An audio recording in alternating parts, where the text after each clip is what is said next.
Ravi de vous retrouver dans votre Maurienne Mag. Cette semaine, votre Maurienne Mag est consacrée au Grand Filon à Saint-Georges-d'Urtière. Et contrairement à ce que vous voyez, nous sommes au mois d'août. Allez, suivez-moi, nous y allons.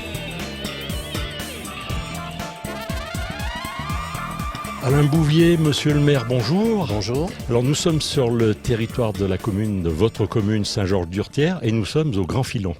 Alors parlez-nous un petit peu de ce bâtiment, comment vous l'avez réalisé, avec l'aide de qui, pourquoi ce bâtiment? Parlez-nous un petit peu de tout ça. Alors c'est une longue histoire qui a commencé quand j'ai été élu, en 83, quand j'ai été élu maire.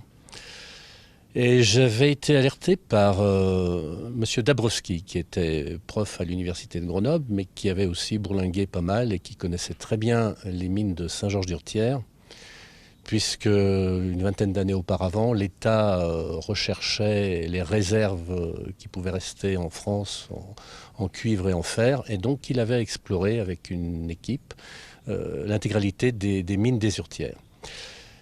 Et 1983, c'était l'époque où la concession qui était à l'État tombait. Donc les mines redevenaient propriété communale.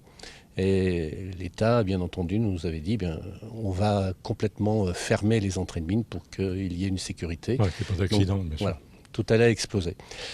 Et M. Dabrowski nous a dit que ce serait véritablement une très très grande perte si ces mines devenaient inaccessibles au public. Ouais. Et devenaient inaccessibles à toute visite d'ailleurs. Donc il fallait les valoriser. Il fallait les valoriser. Alors en 1983, début du mandat, c'est vrai qu'on avait au niveau du conseil municipal d'autres chats à fouetter. On n'y a pas pensé immédiatement. Mais quand on a reçu l'arrêté ministériel, on s'est dit, notamment avec mon premier adjoint à l'époque, M. Guillermand, on s'est dit qu'il faut qu'on essaye de voir ce que c'est que ces mines, parce qu'on ne les connaissait ni l'un ni l'autre. Et donc on a trouvé quelques trous et on a commencé à visiter les mines. On a redécouvert les 20 km de galeries avec mon premier adjoint au départ. On a mis du temps, on a mis plus d'un an à parcourir ces galeries. Et donc c'est vrai qu'on a vu que c'était quelque chose qui était intéressant et qu'il fallait préserver pour beaucoup de raisons. Voilà, donc ça c'était la première vision que vous avez eue, et vous avez eu envie de faire ce magnifique bâtiment pour le public. Oui, donc ça c'est le deuxième temps. Ça. Effectivement, à ce moment-là, nous sommes dit qu'il fallait qu'on fasse quelque chose pour conserver la mémoire des mines. Et des mineurs, des gens qui ont travaillé, puisqu'il y a eu 1300 habitants à Saint-Georges à une époque et de nombreux mineurs. Donc conserver un peu cette mémoire, on ne pouvait pas réouvrir les mines immédiatement. Au niveau des dangers que ça représentait, ce n'était pas possible. Donc il y avait l'opportunité peut-être de faire un bâtiment, de faire un musée. On pensait à un musée à l'époque. Et donc c'est ce qui s'est fait par la suite. Mais ça s'est fait... Au point de vue financement, c'est hors d'échelle pour votre commune, ça. Tout à fait. Quand ces mines ont été explorées au départ avec mon adjoint, je les ai fait découvrir aussi après à d'autres élus. Et je me souviens notamment d'une équipée avec Michel Bouvard dans les mines. Et Michel Bouvard avait été très intéressé par ce qu'il avait vu. Et il a été un des grands défenseurs de la construction du site minier et du développement de ce qui est arrivé par la suite au niveau des mines de Saint-Georges. Et nous avons monté un projet européen avec des subventions européennes, avec des subventions départementales, et également la région a participé également. Voilà, dans comme tous les grands projets finalement dans la vallée, quoi. Tout à fait. N'importe où. Et on arrive à ce résultat. Et on arrive aujourd'hui à ce résultat, ce bâtiment, la rénovation de l'école, une petite galerie de recherche que l'on a rendue accessible au public. Et donc avec un parc également, un parc qu'on a aménagé, un parc métallurgique. Et c'est cela qu'on fait découvrir au public aujourd'hui. Et globalement, sur l'année, vous avez en gros combien de visiteurs? Vous avez un chiffre à nous donner sur l'ensemble? Alors, on verra avec Sandrine tout à l'heure la mine elle-même, mais voilà. Les meilleures années, nous avons eu pas loin de... On a dépassé les 10 000 visiteurs. Ah oui. Les meilleures années. Bon, on est tombé aussi à 8 000, 7 000, 8 000, peut-être même un peu moins il y a 2 ans. Là, j'espère qu'on va remonter à 9 000, 10 000. Alors là, nous sommes dans une espèce de forme grillagée. Comment vous appelez ça, là? Un rhomboèdre. Un rhomboèdre.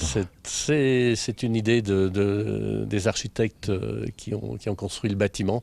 C'est de donner comme symbole de ce site minier la forme d'un cristal de cuivre. Voilà. De cuivre, voilà. D'accord.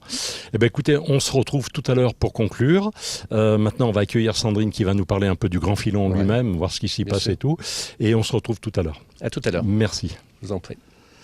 Sandrine Boireau, bonjour. Alors, vous êtes chargée d'accueil au Grand Filon. Oui. Alors, parlez-nous un petit peu du Grand Filon. C'est une mine de fer, de cuivre. On visite le Grand Filon. Racontez-nous un petit peu ce qui se passe ici. Alors, le Grand Filon, c'est une maison thématique sur l'histoire des mines de Saint-Georges-d'Urtière. C'était des gisements en fer, en cuivre et un petit peu en galène, donc le plomb argentifère qui intéressait les mineurs. Et en fait, cette exploitation s'étend sur plus de 700 ans, ça remonte jusqu'au Moyen-Âge, et cette exploitation a donné naissance à un réseau de 22 km de galeries qui s'étage depuis l'altitude du Grand Filon, donc à 900 mètres d'altitude, jusqu'aux crêtes du massif qui sont à 1400 mètres. Voilà. Et le Grand Filon, donc cette maison thématique, retrace l'histoire de ces mines à travers l'angle de la géologie. On va parler aussi histoire technique, histoire sociale, méthode de transformation également du minerai. Voilà. Alors la partie de la mine, on ne visite pas les 22 km j'imagine. Comment ça se passe? On peut rentrer dans la mine, on visite, on a un casque avec une lumière de mineur et puis un guide qui nous explique, qui nous éteint les lumières, qui ferme les portes et on passe la nuit dedans. Alors pour nos visiteurs individuels, effectivement, on propose la visite guidée de galeries de mines. On les emmène visiter une galerie qui est à proximité immédiate du site. Ils sont accompagnés par un guide pendant 1 heure où on peut observer tout un tas de traces dans cette galerie. Au retour, on visite aussi l'ancienne école du hameau qui est née de la volonté des familles de mineurs à l'époque. Et cette école a été reconstituée comme dans les années 40, époque à laquelle elle a fermé. Voilà. Donc ça c'est valable pour nos visiteurs individuels et aussi pour les groupes. On reçoit également des groupes associations, comités d'entreprise. Donc ça c'est sur réservation. Voilà, c'est ça. Il est prudent de réserver. À l'avance, voilà. Mais alors dans la mine en elle-même, qu'est-ce qu'on peut voir? Alors le guide fait d'abord un point sur la géologie, toutes les roches qu'on va pouvoir observer à l'intérieur de la galerie. On parle aussi des méthodes d'extraction qui ont évolué au cours du temps. On fait un point aussi sur les méthodes de transport, le fonctionnement d'une mine. Voilà, et puis... On trouve encore du matériel, des wagonnets, des outils, il y a des petites scènes qui sont recomposées à l'intérieur, non? Alors, il y a un certain nombre d'objets qui ont été amenés dans cette galerie qui servent de support d'interprétation, en fait, pour amener aussi des questionnements de la part des visiteurs. Il y a aussi un petit peu de mise en scène dans cette galerie. Il y a une petite mise en scène? Voilà. Visuel et sonore? Visuel essentiellement. D'accord. Voilà. Et vous n'avez jamais perdu personne dans le... Non, on trouve personne en fond Normalement, non. Tout se passe bien. Vous les comptez au départ, vous les comptez à l'arrivée? On les compte à l'arrivée. Et il n'y a jamais de problème. Non, c'est bon. Eh bien, écoutez, merci de toutes ces précisions. Et puis on va conclure notre magazine avec Monsieur le maire. Très bien. Merci beaucoup. Merci à vous. Alors, Monsieur le maire, on vient de voir avec Sandrine un petit peu ce qui se passait un petit peu dans la mine elle-même. Alors maintenant, on revient sur la partie musée. Alors, l'avenir, vous avez des projets. Qu'est-ce que vous voyez pour cet ensemble culturel? Parce qu'on peut appeler ça un ensemble culturel quand même. Oui, tout à fait. Donc, alors, il y a les choses immédiates. Cette année, nous aurons par exemple une exposition de peinture et nous essayons de diversifier un petit peu les choses en faisant quelques expositions peinture, puis sculpture, etc. Mais le plus grand projet, c'est l'ouverture d'une véritable galerie de mines au public. Et je pense que cette ouverture pourra avoir lieu au début de l'année 2014, puisque c'est à nouveau un projet européen qui est en place, avec également le soutien du département et de la région, pour ouvrir un petit kilomètre de véritable galerie. Alors par rapport à ce qu'il y a maintenant, qu'est-ce que ça apporterait de plus? On va découvrir la vraie mine. La vraie mine. La vraie mine. Là, ce que nous faisons visiter aujourd'hui, c'est une galerie de recherche.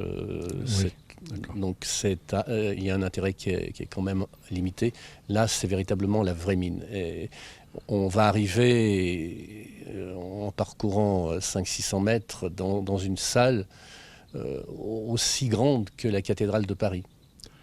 Oui, effectivement, Donc ça change de dimension. Ça change de dimension, ça change tout à fait d'échelle. Et je pense que l'intérêt sera multiplié également. Donc là, ce dossier est en cours actuellement ? Ce dossier est pratiquement terminé puisque le projet doit être terminé sur l'ensemble des communes et des partenaires à la fin octobre. Donc nous avons terminé le projet à 80% environ. Donc début 2014, on se donne rendez-vous pour l'inauguration de avec grand plaisir. Oui, eh ben, nous y serons. Si vous nous invitez, nous y serons. Vous serez invité sans problème. Eh bien écoutez, merci beaucoup Monsieur le maire, bonne continuation dans vos projets et puis que ça continue à bien se passer pour le Grand Filon. Merci. Maurienne Mag, c'est terminé. Merci de votre fidélité et à la semaine prochaine.